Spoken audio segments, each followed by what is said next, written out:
caught on a barbed wire fence. One man he resists. One man washed up an empty beach. One man betrayed with a kiss. In the name of love, what more in the name of love? In the name of love, what more in the name of love?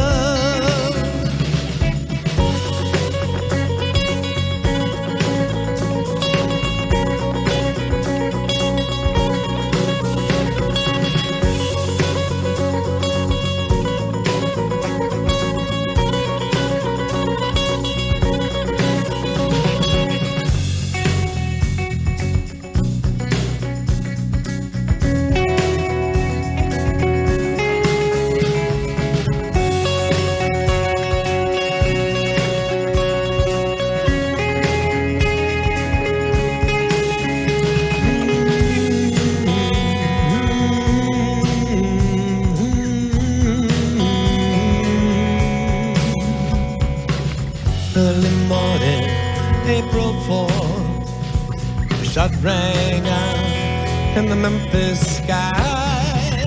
3 lives that took your life, they could not take your pride. In the name of love, what more in the name of love? In the name of love, what more in the name of love? In the name of love.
We've cleared off the table, leftovers saved, washed the dishes and put them away.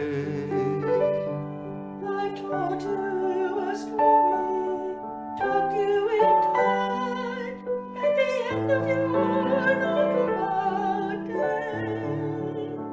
As the moon sets its sails to carry you to sleep over the midnight sea,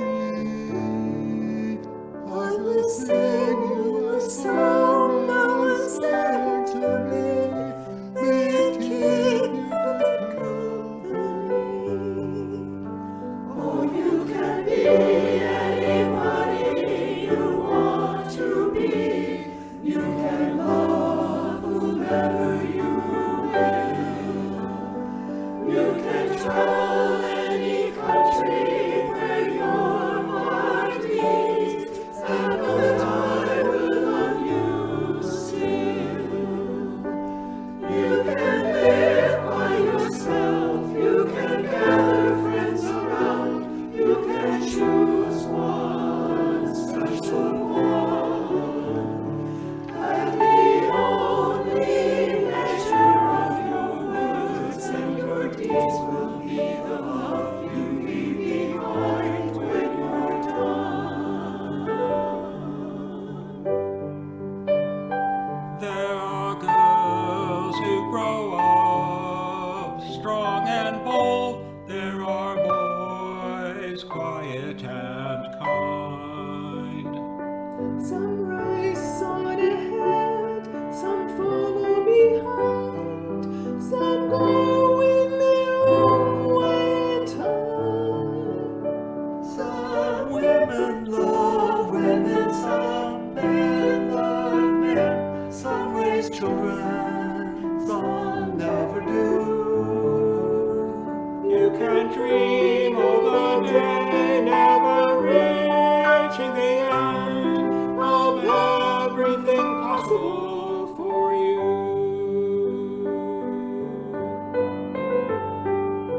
Don't be rattled by names, by taunts, by games, but seek out spirits true. If you give your friends the best part of yourself, they'll give the same back to you. Oh, you can be anybody you want to be. You can love whoever you will. You can travel any country where your heart beats, and I will love you still. You can live by yourself, you can gather friends around, you can choose one special one. And the only measure of your words and your deeds will be the love you leave behind when you're done. Will be the love you leave behind when you're done.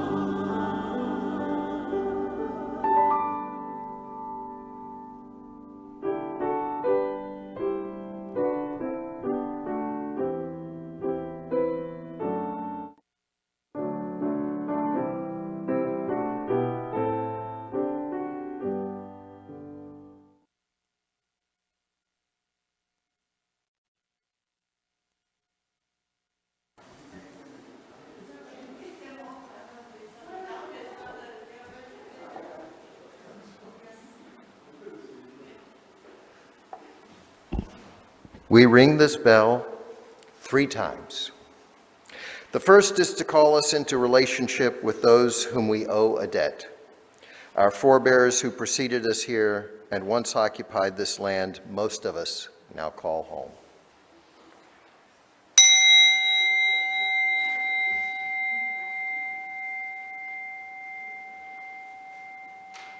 The second bell calls us into relationship with ourselves and one another, that we learn to grow wisdom and compassion and share it generously.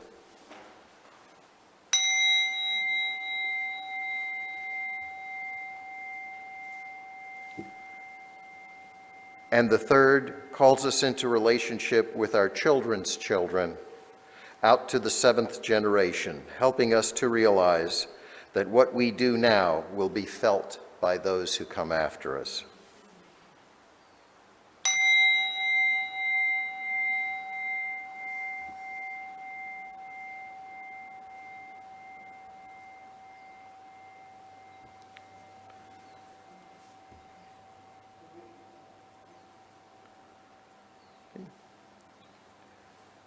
And now we have a song.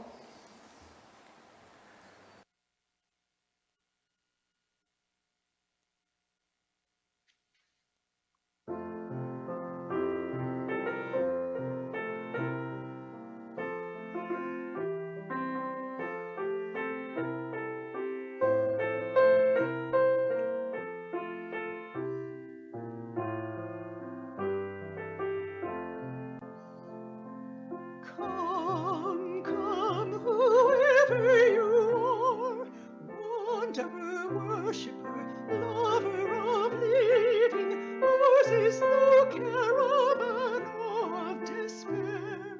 Come, yet again come.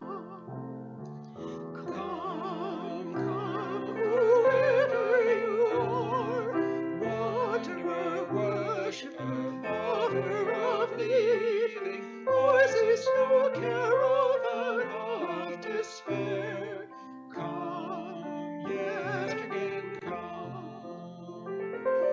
Come, come, whoever you are, wanderer, worshipper, lover of living, yours is no caravan of despair. Come, yet again come.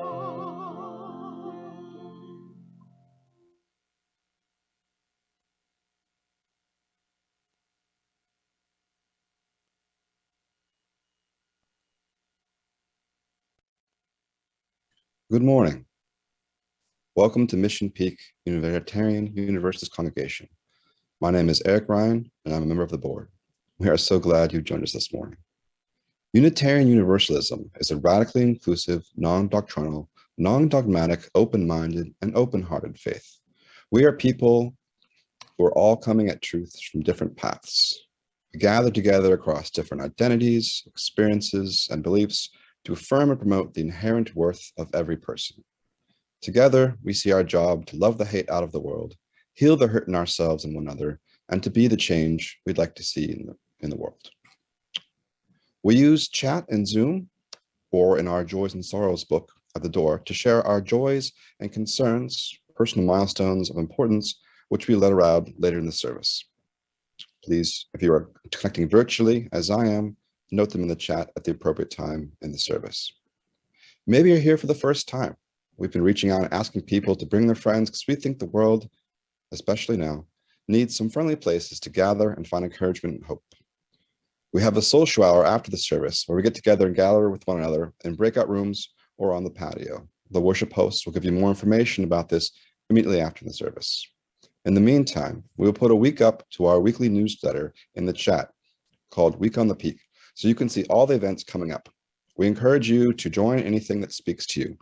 We'll also put our welcome email, welcome@mpuuc.org, to request a newsletter or information be sent to you.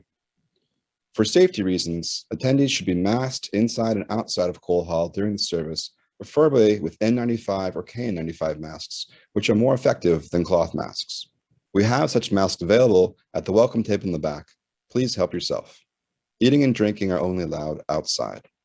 Please do not attend inside Cole Hall if you or someone you will spend time with is not recently vaccinated, boosted, or if contracting COVID-19 is an unacceptable risk for you or the people near you. More information can be found on the bulletin board to your left and this week on the Peak. If you hear something in this morning's service that inspires you or makes you laugh or brings you hope, please tweet it, share it on social media, or tell a friend. We're trying to start a wave of love and justice with every gathering. Again, thank you for joining us.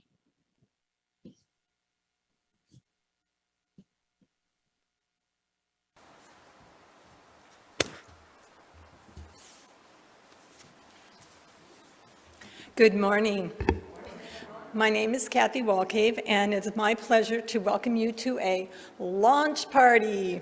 We are about to launch our annual Canvas. For any visitors out there, Canvas is the time when each of us in the congregation has the opportunity to reflect on what being part of this congregation means to us and to determine how much we are able to financially support Mission Peak with our own individual pledge.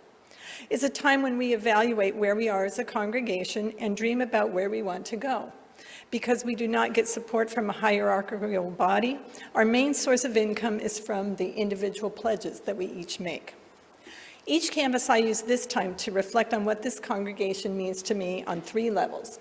I reflect on how it has helped me personally with Sunday services and classes that invite me to think beyond myself and to challenge me to think or see differently. I also reflect on the community we are, how we support each other in good times and in bad. And I think of the friends I have here. Lastly, I reflect on how this congregation helps me live out my values in the wider world, and as a group, what we can do to let the world know out there that we aspire to become a beacon of justice, acceptance, and love. So I invite you to start reflecting yourself to see what this congregation means to you. Now, a party wouldn't be a party without a game, so we are going to play a game. It's called Make a Monthly Resolution Game. Now, doesn't that make sense? I mean, why make a resolution for the whole year when you will feel defeated if you break it by February? So we are going to have a resolution for the month of March. It will be Anti-Procrastination Month, or maybe I should call it Jump On It Month. You will get an email this Thursday with all the information about the Canvas. When you get that email, don't procrastinate, jump on it and read it. In fact, I invite you to put it on your calendar. This Thursday, check your email. So, you will have an opportunity to sign up for a Canvas event in that email. And so I invite you, don't procrastinate, but jump on it and sign up for a Canvas event and put it in your calendar. If you have a question about the Canvas, don't procrastinate. Jump on it and ask. Just think how proud you will feel when you have had a successful March resolution month of not procrastinating. Next week, you will hear from Valerie Stewart, who bravely agreed to be our Canvas chair this year, even though she's never led a Canvas before. Every party needs some hollering, so let's hear it for Valerie. So let's launch this Canvas, and remember, don't procrastinate, jump on it.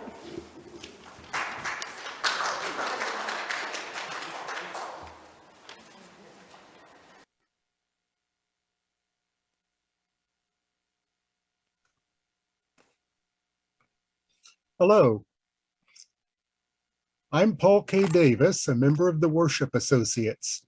Our minister, Reverend Greg Ward, is on vacation this week, so I will be leading the service with Mark Rahman as worship associate. For years, my wife directed children's theater each summer for the Fremont School District. Among my many supporting roles was to be available to the young performers in regard to their schoolwork. I especially remember once when a high school student came to me crying. They were really stumped in chemistry class and just couldn't understand. After some discussion, I was able to determine that the problem involved a physics class they had previously taken. There, it was firmly taught that mass and weight are 2 very different concepts. The student had learned this well, but was now very confused to see in chemistry class a periodical chart of the elements which included their atomic weights. I could now explain that the student actually understood quite well. It was just that chemistry class and physics class used the labels mass and weight differently. The sharp distinction was very important in physics, but not relevant in chemistry, where the two terms were used interchangeably. This event prompted me to improve my own efforts at explaining scientific terminology I used, and to be more aware of the many pitfalls possible when using words to communicate concepts. I have generally thought it wrong to categorize people with labels. Our congregation has even taken a course called Beyond Categorical Thinking when we have launched on searches for new ministers. But another event wakened me to the fact that not all labeling of humans is bad. In our first sermon of this year, Joshua Schwartz explained that the autism label helped in self-understanding. And after that service, in breakout room discussion, participants noted how receiving and accepting labels of lesbian and of dyslexic had relieved perplexity and stress. This is what prompted me to propose the present sermon. So I will attempt to clarify, to some extent, the good, the bad, and the ugly of labeling, both of objects of nature and of people. Please join me to advance both the free and responsible search for truth and meaning and the inherent worth and dignity of every person as we worship together.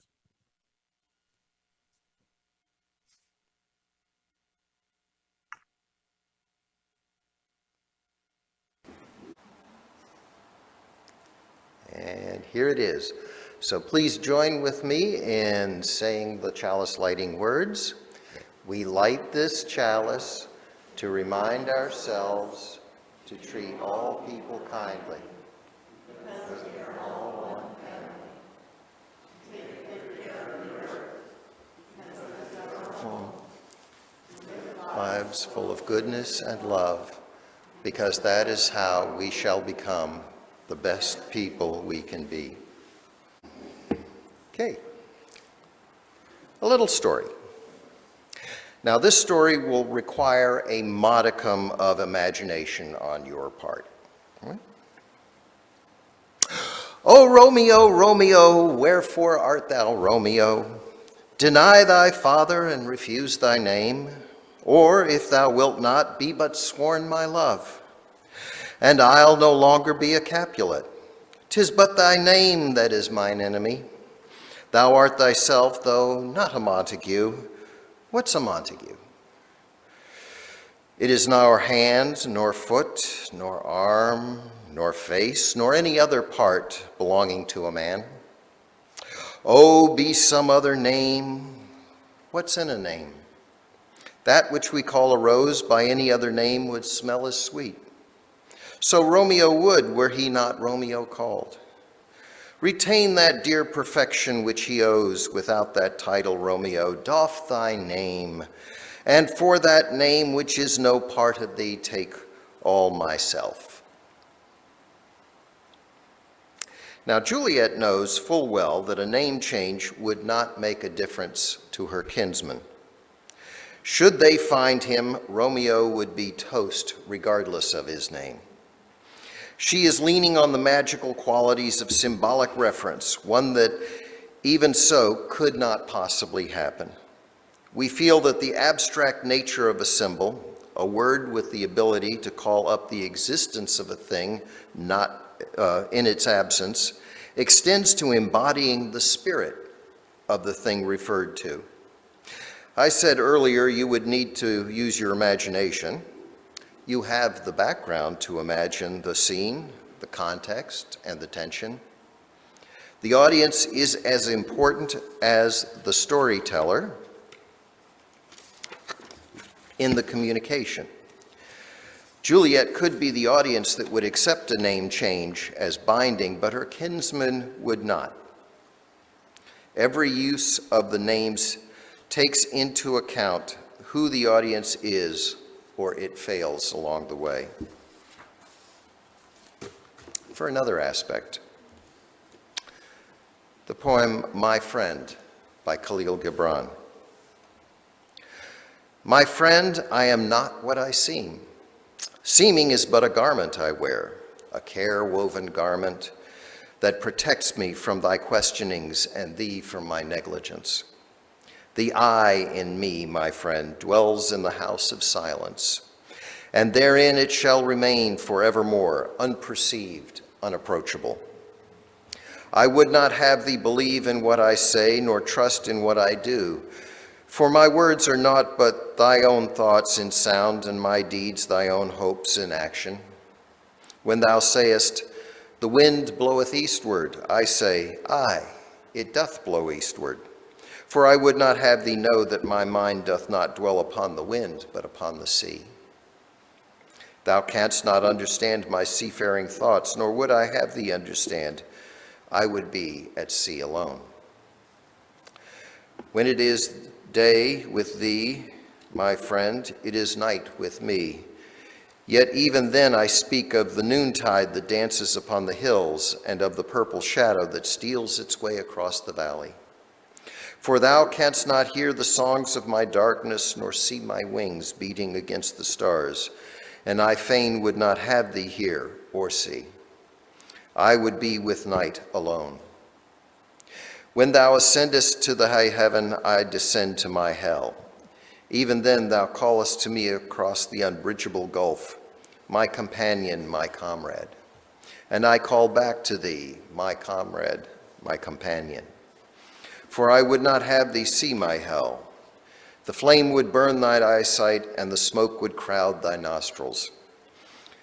And I love my hell too well to have thee visited. I would be in hell alone. Thou lovest truth and beauty and righteousness, and I, for thy sake, say it is well and seemly to love these things. But in my heart I laughed at thy love. Yet I would not have thee see my laughter. I would laugh alone. My friend, thou art good and cautious and wise. Nay, thou art perfect. And I too speak with thee wisely and cautiously, and yet I am mad. But I mask my madness. I would be mad alone. My friend, thou art not my friend, but how shall I make thee understand? My path is not thy path, yet together we walk hand in hand. As we use symbols to communicate, so may we also use them to present an untrue face to the world, always in a way that hides what we want to control in the communication, always for the best of motives, of course, always to maintain the feelings of others, to appear different or better than we are. Words matter, for good or ill. Use them wisely. And now, thank you, we have that little bit called Practice of Generosity. Okay. We come together every Sunday and all throughout the week for more than just ourselves. As Kathy was explaining earlier, we come to support one another in the ministries that infuse worth and dignity into our children, our youth, our programs of learning and leadership, and our ministries to the larger world, including our efforts towards anti-racism and anti-oppression. And I think we will have some words on the screen in a second that will tell us all about how you can be generous. Remember, you're being generous to yourselves, and you know all the ways. Please make a contribution toward these worthy causes by mailing your check to Mission Peak, UU Congregation, at the address. You can also use the bill pay option in your online banking, or drop your check in the Mission Peak mail slot, or pay online with a credit card or debit card. There is a slight charge on us if you use those. Thank you for supporting and sustaining the efforts of our members, friends, and staff. Your contributions make loving, learning, and leadership more possible, and including things like the game night I went to last night, which was just a fantastic time. Don was there. Ask him about it. He'll have a lot to say. Okay. So thank you. And now, joys and concerns. One of the things that allows us to find hope and meaning, especially in the hard times, is the love and support we show one another. If you have a joy or concern that by sharing with this caring community might bring the encouragement or resilience you are seeking and needing, please write it briefly now in the chat. If you are here in person and would like to place a stone for the joy or concern, you may do so while the music plays. If your need is personal, you may also send an email to our minister, who is expected back somewhere around the 5th or so of March, to follow up for conversation. And so while you come up to lay a stone in the sand garden, David Gibbon will play for us, and we are just so grateful and lucky to have him. Thank you.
Okay.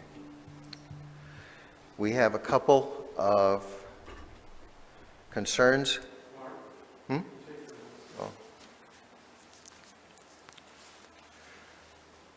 In the book. So much freedom is at stake. The peoples of Ukraine are under attack. Women's personal rights in the U.S. and other countries under attack. Do what you can. It's everyone's freedoms at stake. And then many prayers for Ukraine and the people of the world, and especially for Russia, that it will not take steps that are irreversible.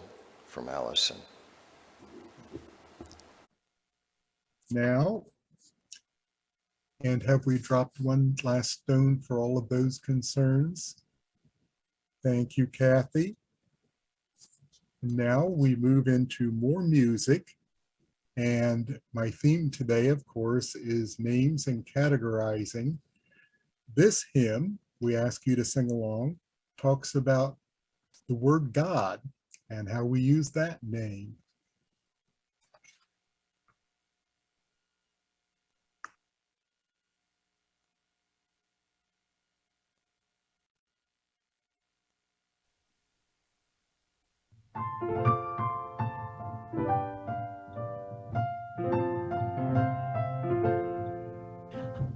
fire, mist, and a planet, a crystal and a cell, a starfish and a saurian, and caves where ancients dwell.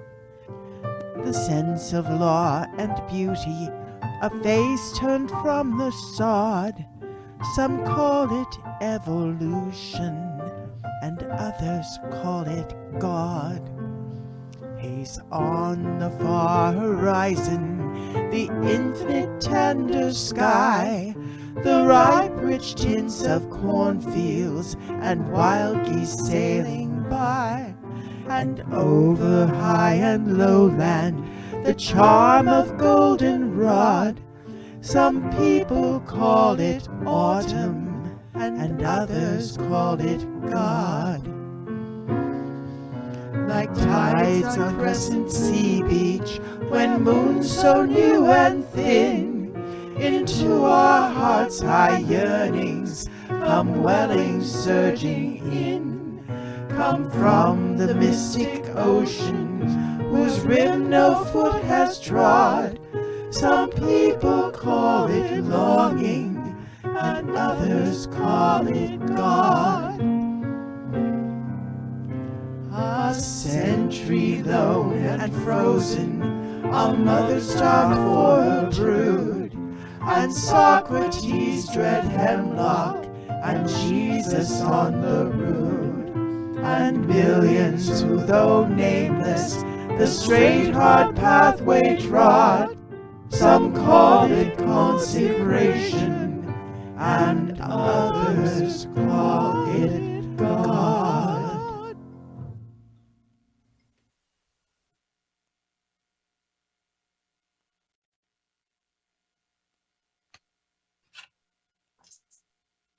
Between our beautiful music offerings, I take this opportunity to quote from some others.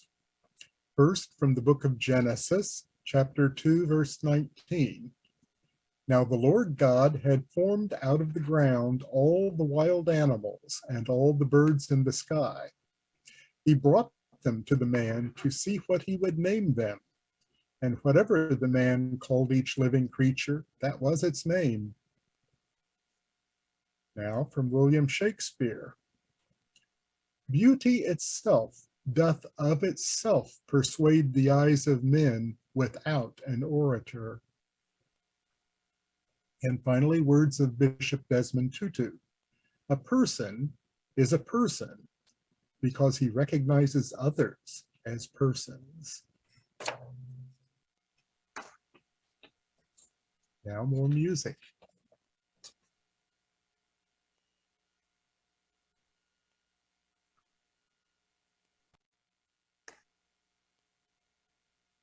Ba-da-dum dum dum dee dum bum ba-da-da-dum ba-da-dee-dum dum dee-da-da-dum. Sing zoobity-doo, yes, I'm talking to you. Saying sometimes words don't mean a thing. Often they're used in ways meant to abuse, and they manage to fake the truth's ring. For example, while roses called by other names still smell sweet, but if you rebrand them gym socks, they won't smell like feet. But TV ads claiming rank socks make you strong will make some of us not. We knew that all along. So sing doobity-doo, yes, I'm talking to you. Saying sometimes words don't mean a thing. I got a foolproof plan. And it falls to you to find out what is true. Liars can fake the truth's ring. Folk who've been burned before may not recall. New names can mask bad things we didn't like at all. Selling us as great makes salesmen quite far, but glamorous rebrandings won't change what they are. So sing doobity-doo, yes, I'm talking to you. Saying often words don't mean a thing. Everyone else is lying. But it's clear to us they can be dangerous. even when they can fake the truth's ring. What if I sang in this much lower voice, with concern and sincerity as my tones of choice? You'd be more apt to think what I'm saying is fact, 'cause that's how brains work and how people react. So sing doobity-doo, yes, I'm talking to you. Saying sometimes words don't mean a thing. Clinical studies I paid for prove Often they're used in ways that abuse, because they have faked the truth's ring. When you need to seek out what's honest and true, fact-checking, that's romance, but that's what you do. To recognize prepackaged scams with new names, and separate life's treasures from lies and con games. So sing doobity-doo, yes, I'm talking to you. Saying sometimes words don't mean a thing. I'm the only one you can trust. Often they're used to mislead or abuse, because liars can fake the truth's ring. So sing doobity-doo, yes, I'm talking to you. Saying sometimes words don't mean a thing. And it won't cost you 1 red cent. Often they're used to mislead or abuse, because liars can fake the truth's ring. Oh, yes, Liars can fake the truth's ring. Act now, offer ends soon.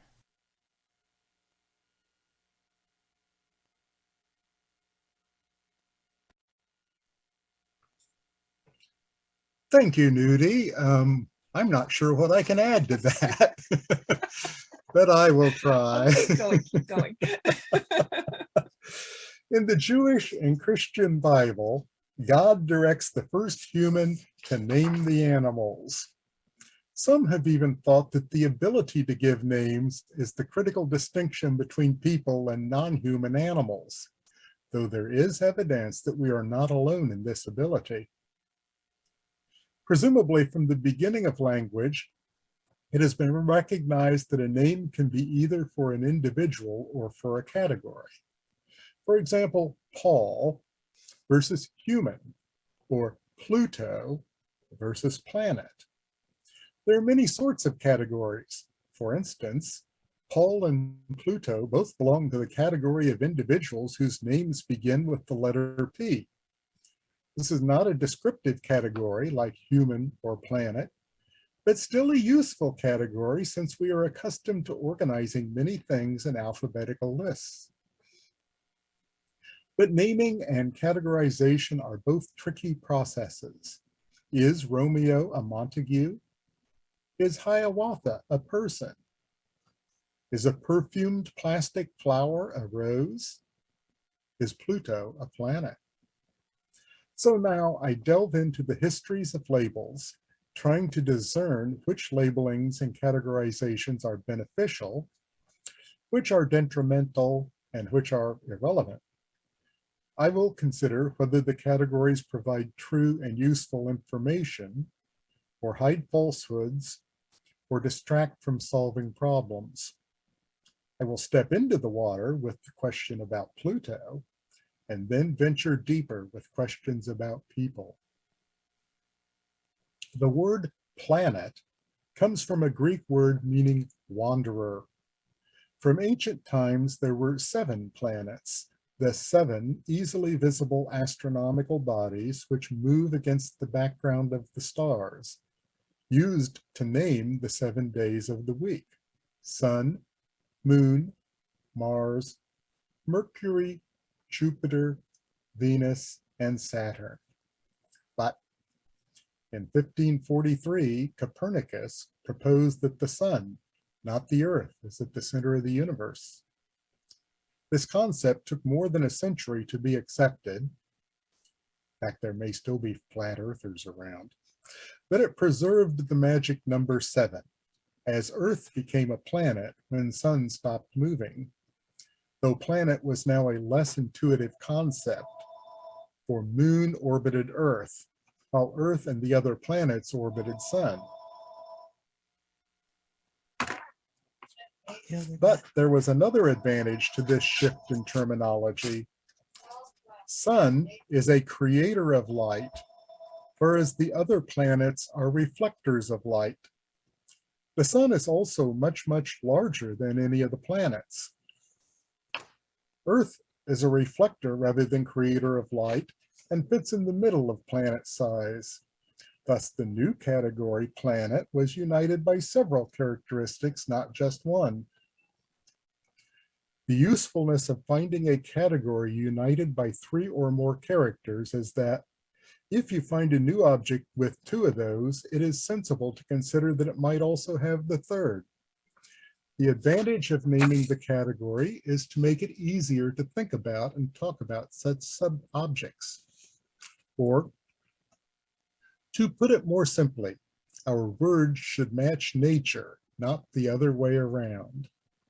Shakespeare expressed this many times, pointing out that we sense beauty independently of any words.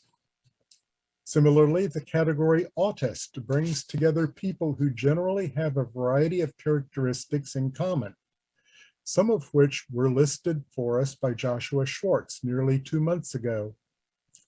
Knowing that you have several of these characteristics helps you and your family and associates learn other potentially important characteristics and guide you to people who may know of helpful treatments or have valuable advice.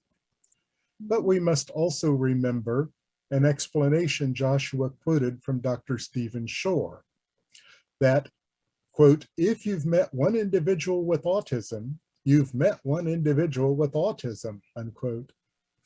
Placing an individual in a category never completely delimits them. With planets, as with people, each retains its individuality. From tiny, hot, rocky, satelliteless Mercury to giant, cool, gaseous, mini-mooned Jupiter, autists and planets are both distributed along spectra, though even the concept of a spectrum oversimplifies the facts.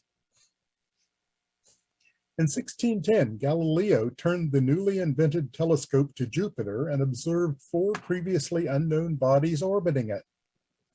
In keeping with the ancient concept, he referred to these as 4 new planets. Planet was still a usable concept, but now had 3 subcategories: those which orbited Sun, that which orbited Earth, and those which orbited Jupiter. Apparently, people were not able to include too much in their concept of planet, for Galileo's finds and our moon were dropped from the concept. Further, in 1781, when William Herschel identified an object orbiting Sun beyond Jupiter, he called it a new comet rather than planet. Eventually, it was admitted to the rank of planets and given the name Uranus. Of course, through all this, it was not the planets, moons, and comets that were changing. It was our knowledge. And we were struggling to adjust our terminology to help us grasp the new knowledge. The word planet could have been kept as an arbitrary category, including Sun and Moon, but not Earth, nor moons of Jupiter, nor Uranus. But this would have been a confusing term, and we would have felt the need for a new word to signify big objects orbiting Sun.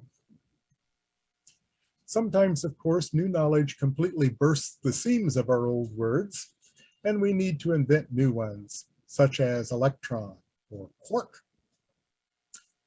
Such was the situation with knowledge of humans in the early 16th century. Voyages of the likes of Amerigo Vespucci and Ferdinand Magellan showed that Christopher Columbus had not discovered a shortcut to India and ought not to have called the people he encountered Indians. The peoples on the 2 sides of the Atlantic had no terminology for each other. Over time, the mistaken term Indian has been replaced with the new, though still misleading, term American. Furthermore, we now use the term Native American to avoid confusion with the immigrant Americans from whom I am descended. Strangely, a debate developed whether Americans were even human.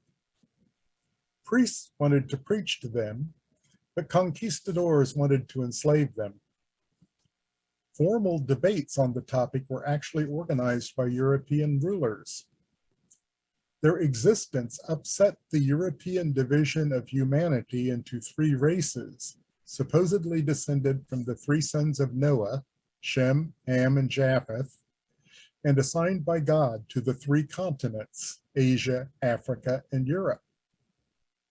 The practical response, based on the lust for gold, was to preach to them and then to enslave them. The situation became so bad that one radical priest, Antonio de Montesinos, in a sermon to the conquistadors, implored, quote, "On what authority have you waged a detestable war against these people who dwelt quietly and peacefully on their own land? For with the excessive work you demand of them, they fall ill and die, or rather you kill them with your desire to extract and acquire gold. Are these not men? Have they not rational souls? Are you not bound to love them as you love yourselves?" But Montesinos was disregarded. When the Native American workforce was decimated by disease and abuse, Africans were enslaved and brought to the Americas. This led to a debate whether Africans were actually human. As recently as 1785, no less an intellectual than Thomas Jefferson wrote that Black people were mentally inferior to white people and incapable of producing a single poet. He expressed uncertainty whether Black and white people were, quote, different species of the same genus or varieties of the same species.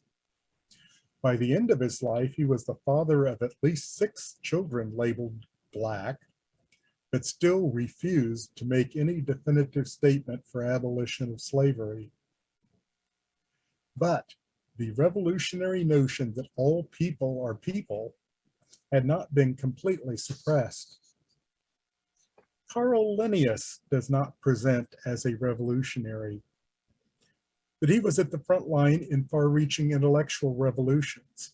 He was a white, male Swede who lived from 1707 to 1778. Though born to a poor family, he was able to advance through his intellect and education into a comfortable life as a world-renowned botanist. He was so respected that botanists and zoologists, including students who voyaged with the likes of Captain James Cook, sent him specimens from around the world. He identified and classified these. He found the existing biological naming system disorganized and confusing. He attacked this problem with a uniform system of species naming in Latin, each species with a 2-word name consisting of a noun for its genus and an adjective to distinguish the species from others of the same genus. I feel confident he did more labeling than anyone else before or since. Linnaeus is well known and widely lauded among biologists for this revolution, but I find his subtle contributions to other revolutions much more important. In his search for a system of nature which would categorize plants and animals in useful categories, he proposed what he called the sexual system for plants. He noted that plants reproduce sexually and called out the correspondence between the parts of a flower and the male and female genitals of people. He grouped flowers according to how many males were in bed with how many females. Botany professors were shocked. I don't know, but I suppose there may have been an effort to prevent critical botany theory from being taught in the schools. Nevertheless, he was right. In the year 1735, 2/3 of a century before Lamarck first proposed a biological theory of evolution, and a century and a quarter before Darwin published Origin of Species, Linnaeus classified people as animals. and more particularly into the same subcategory with monkeys and apes. He was criticized for this and defended himself in correspondence and stuck with this categorization to the end of his life. In one of his letters to another biologist, he wrote, quote, "It does not please you that I've placed man among the anthropomorpha. Let's not quibble over words. It will be the same to me whatever name we apply. But I seek from you and from the whole world a generic difference between man and simian that follows from the principles of natural history. I absolutely know of none. If only someone might tell me a single one. If I would have called man a simian, or vice versa, I would have brought together all the theologians against me. Perhaps I ought to have, by virtue of the law of the discipline," unquote. Like other revolutions, this took time to be accepted. I have a zoology book from 1866, more than a century after Linnaeus' work and a few years after Darwin's great book, which still segregates humans into our own order called Bimana. But Linnaeus went further still when he named us Homo sapiens, meaning thinking human.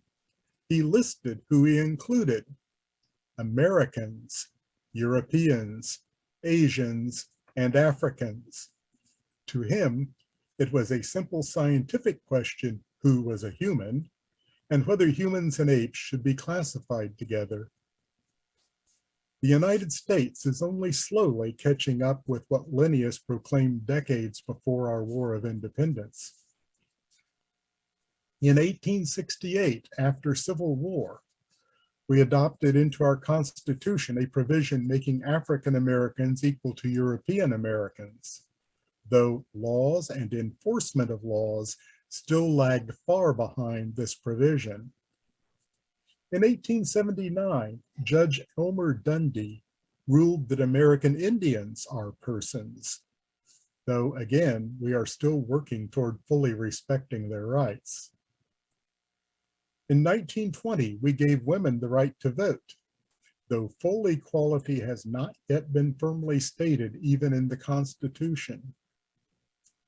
We still need to address discrimination by language, and people even discriminate by accent, as illustrated in the song, "Let's Call the Whole Thing Off." I should say, using Bishop Tutu's standard, Judge Dundy did not make the great peacemakers Daganawida, Jiganhasasi, and Hiawatha into persons. Rather, he made himself into a person by recognizing their personhood. Though few today would deny the scientific validity of including all racial groups and all genders in species Homo sapiens, at least in theory, there are many still trying to return scientific questions to the political process with increased loss of life in the case of medical issues and extensive material harm in the case of environmental issues. It may be a political question to require masks and to require testing of unvaccinated people before interacting with coworkers or the public, but it is a scientific question whether vaccination offers more protection than peril, and whether masks slow the spread of viruses. It may be a political question what to do about climate change, but it is a scientific question whether climate change is occurring and what's causing it. Now, of course, I cannot leave you hanging in regard to the term planet. After the discovery of Uranus, its orbit was carefully measured. It did not quite follow Newton's law of gravity. It was hypothesized by mathematicians that there was yet another planet whose gravitational attraction was disturbing it. Sure enough, this was found and named Neptune, the 8th planet in order from the Sun. But orbital discrepancies were still noticed, so a search was instituted for yet more. In 1930, Clyde Tombaugh observed an object orbiting Sun beyond Neptune, which was named Pluto. Now, some interesting connections. Clyde Tombaugh was a Unitarian. He and his wife Patsy became co-founders of the Las Cruces Unitarian Universalist Church, which has a stained glass window depicting the discovery of Pluto. It is an image of this which appears on today's order of service. In the next year after Tombaugh's sighting of the new planet, the Disney studios chose Pluto as the name of their cartoon dog. They claim it was a coincidence. In 1942, Pluto won an Academy Award for a feature showing personality and character development. Excuse me, the dog Pluto, not the planet. Yeah, that was the cartoon dog, not the planet. Thank you, no, Edie. Pluto was the star. Oh, Pluto was the star. Okay. But the progress of astronomy overwhelmed the International Astronomical Union, which is in charge of astronomical naming. Eris, in an orbit beyond Pluto, is slightly more massive. Still more objects were discovered out there. And of course, there are the thousands of asteroids, also referred to as minor planets, orbiting Sun between Mars and Jupiter. So IAU invented the term dwarf planet and demoted Pluto. I remember meetings I was in at NASA, which were disrupted by someone asking, "Is Pluto a planet?" It became quite a partisan issue. Personally, I think the IAU would better have adopted an inclusive definition of planet and then subcategorized it not with words like dwarf and major, but rather with rocky, gaseous, icy, etc. We have now found thousands of exoplanets orbiting other stars, and even a few loose planets in interstellar space. It is impossible to apply all the IAU criteria for distinguishing a dwarf planet to these newest discoveries. Furthermore, we now have discussions among astronomers about where to place the boundary between planets and brown dwarf stars on the high mass side, and between planets and comets on the low mass side. The spectrum of planets is in fact continuous with the spectrum of comets and of stars, with a caution that I am using the word spectrum in its extended sense rather than its strict physics meaning, yet another word issue. This reminds me again of some of my thoughts while listening to Joshua's sermon. I have, in a much milder form, some of the symptoms of autism. I am not pained by looking into another's eyes, as Joshua is, but watching myself in the choir video, I saw that I did not look up nearly as much as the other choir members. I often prefer reading a book to interacting with people. This prevalence of categories such as planet and autist with no sharp boundaries has even prompted mathematicians to develop a new subdiscipline called fuzzy set theory, according to which an item may be in a category, out of it, or somewhat in. I do not wish to leave this topic of application of words without criticizing some other usages I find annoying. First on my list of bad labeling is calling the genetic parents of an adopted child the real parents. But adoptive and foster and step parents and anyone who contributes to a child's upbringing are just as real as those who provide ovum, sperm, and uterus. The latter should be called biologic or genetic or birth parents. Another on my list is the term Western civilization, which implies our modern culture, technology, and organizational structures were invented in Europe. In a previous message, I have recounted the tremendous contributions to modern civilization of the people of India, China, America, Africa, etc., etc. I prefer either modern civilization or world civilization as being more accurate. So I conclude, naming and labeling are not simple matters. We need labels in order to communicate. We need categories to clarify our thinking. But a word is not a substitute for the object, individual, or group it represents. Objects and individuals have many properties, only a few of which will be conveyed by placing them in categories. We must consider what each word implies. Are the implications true or false? Are they useful or distracting? The sweet smell of the beautiful flower is more important than the word rose. Now, more music.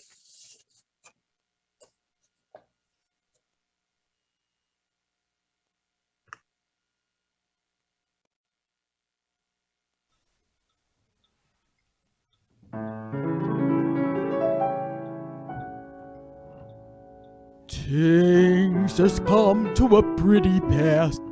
Our romance is going flat. But I like this and the other.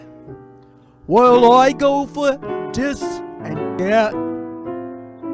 Goodness knows what the end will be. Oh, I don't know where I'm at. It looks to me like we two will never be one. Something must be done. 'Cause I say either, And I say either.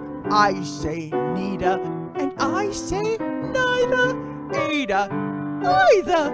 neither, neither. Let's call the whole thing off. I like potatoes and you like potatoes. You like tomatoes and I like tomatoes. Potatoes, Potatoes. tomatoes. Tomatoes. Let's call the whole thing off. But oh, if we call the whole thing off, then we must part. And oh, if we ever part, then that might break my heart. But you say laughter, and I say laughter. I say after and you say after. Laughter, After. after. After. Let's call the whole thing off. Let's call the whole thing off. 'Cause I say father, And I say Peter. you say mother, and you say mater, Peter. mater. Elevator. Let's call the whole thing off. But if you go for scallop, but I'm craving lobster, That's all right, no contest. we'll both order lobster. For we know we need each other, so we better call the calling off. 'Cause oh, if we call the whole thing off, then we must part. And oh, if we ever part, then that might break my heart. So, if you'll go to Havana, I'll meet you in Havana. We could share a banana, I could eat a banana, Havana, Havana, banana. banana. Let's call the calling off. Let's call the whole thing off. Let's call the whole thing off. But you know, I could eat a banana.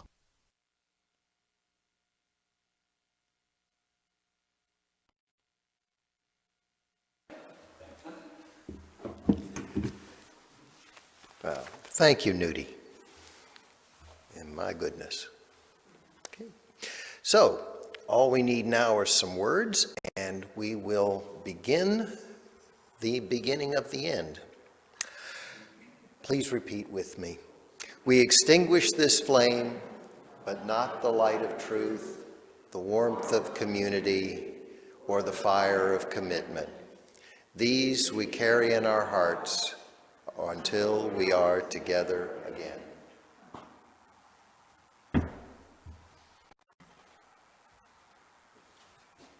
The word benediction is from Latin roots meaning good words. But there are no good or bad words. Rather, there are good and bad usages of words. So go forth. Don't be rattled by words. Take your understanding and your compassion with you and return again.